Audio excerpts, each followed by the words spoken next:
दोस्तों, आज हम करने वाले हैं कपालभाति। साथ में मिलकर मैं आपको बताने वाली हूँ कि कपालभाति कैसे करते हैं, कब करते हैं, किस समय करते हैं और इससे क्या क्या फायदे होते हैं, किन लोगों को करना चाहिए, किन लोगों को नहीं करना चाहिए। नमस्ते दोस्तों।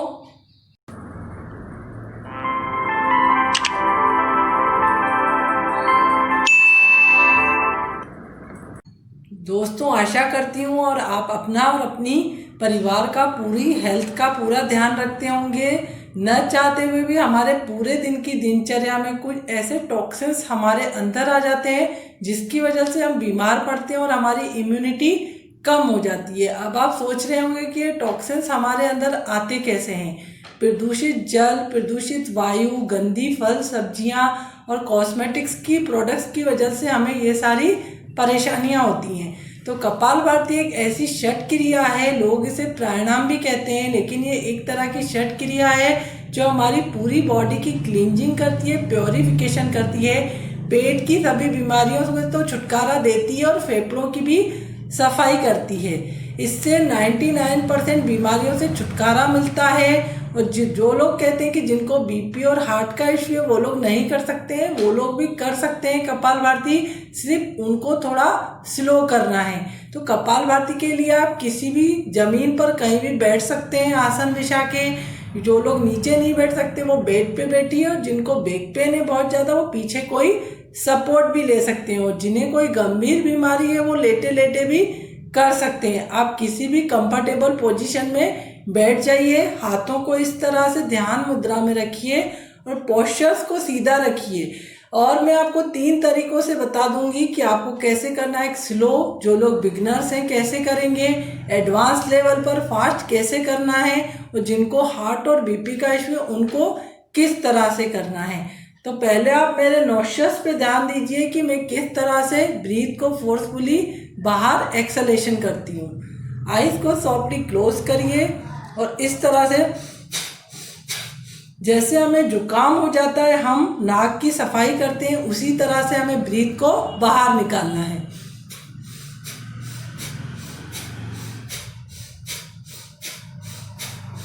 ये जो मैंने आपको तरीका बताया स्लो, बिगनर्स भी इसी तरह से करें, एकदम स्लो स्लो।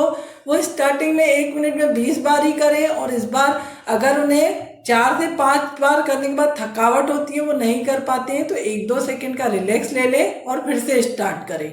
और अब मैं आपको पेट के ऊपर ध्यान दीजिए कि किस तरह से हम बाहर निकालते हैं ब्रीथ को। तो हमारा पेट अंदर की तरफ जाना चाहिए। कुछ लोगों को मैंने उल्टा करते हुए देखा है, वो लोग करते तो हैं कपालभाति, लेकिन उन्हें बेनिफिट नहीं मिल पाता है।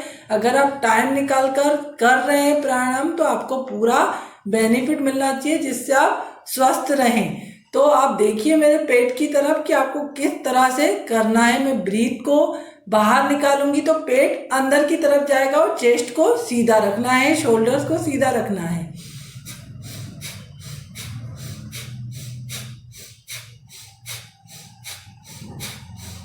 इस तरह से पेट अंदर जाना चाहिए। जैसे हम किसी बलून में हवा भर देते हैं तो वो फूल जाता है, और जैसे ही हवा निकाल देते हैं तो वो पिचक जाता है, उसी तरह से करना है। अब कुछ जो लोग गलत करते हैं, वो मैं आपको एक गलत पोस्चर बताती हूँ कि वो कपालभाति करते टाइम क्या मिस्टेक करते हैं। उनके शोल्डर्स इस तरह से झुके रहते हैं और फेस के ऊपर एक तनाव रहता है फोर्सफुली, जब वो श्वास को बाहर फेंकते हैं इस तरह से।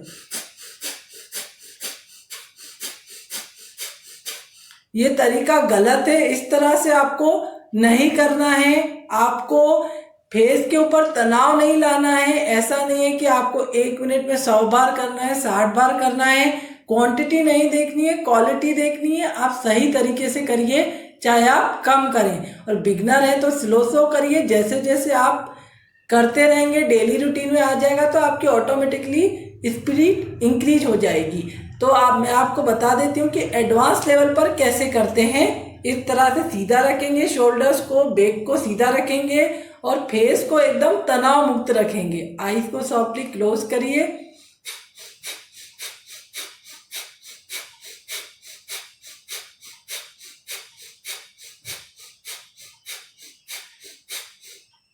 इस तरह से करना है आपको। और जिनको बीपी और हार्ट का इश्यू है वो इस तरह से स्लो स्लो करेंगे।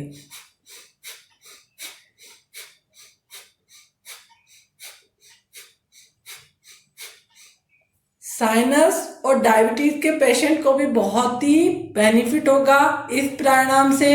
लेकिन जो महिलाएं गर्भवती हैं और जिनकी कोई सर्जरी हुई है स्पाइन की, पेट की, स्टमक की कोई सर्जरी हुई है, तो उनको 3 से 6 महीने तक नहीं करना है। और जिनको हर्निया का प्रॉब्लम है उनको नहीं करना है कपालभाति। और जिन्हें कोई गंभीर बीमारी है वो 30 मिनट मॉर्निंग में करें, 30 मिनट शाम में करें। और जो लोग नॉर्मल हैं वो 10 मिनट मॉर्निंग में करें, काफ़ी है। वो ज़्यादा भी कर सकते हैं लेकिन 10 मिनट करें। और जो लोग बिगनर्स हैं वो 2 मिनट से भी स्टार्ट करेंगे तो चलेगा, धीरे धीरे रुक रुक कर बढ़ाएंगे तो भी चलेगा। जैसे जैसे डेली रूटीन में लाएंगे ऑटोमेटिकली उनको हेल्प मिलेगी और उनकी स्पीड बढ़ती जाएगी। और इसे आप खाली पेट ही करना है, अर्ली मॉर्निंग या फिर शाम में खाने के 5 घंटे के बाद। सोते टाइम आपको कपालभाति नहीं करना है और खाने के बाद नहीं करना है, आपको नुकसान होगा, बेनिफिट नहीं होगा। तो ये मैंने आपको 3 तरीके बताए, आप कैसे भी लेकिन करिए, आपको बहुत फायदा होगा। लेकिन ऐसा नहीं है आपने आज कपालभाति की और कल से ही आपको बेनिफिट होना स्टार्ट हो गया। हम डॉक्टर से दवाई लेते हैं तो भी हमें थोड़ा समय लगता है, लेकिन अगर आप इसे रोजाना करेंगे, डेली रूटीन में लाएंगे, तो मैं आपको गारंटी से कहती हूँ कि आप बहुत ही स्वस्थ रहेंगे हमेशा और आपको कोई परेशानी नहीं होगी।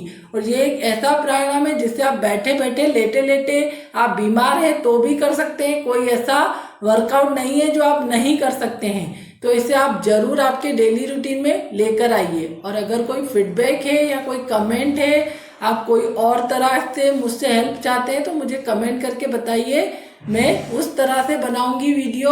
तो तब तक के लिए नमस्ते, फिर मिलेंगे अगले टॉपिक।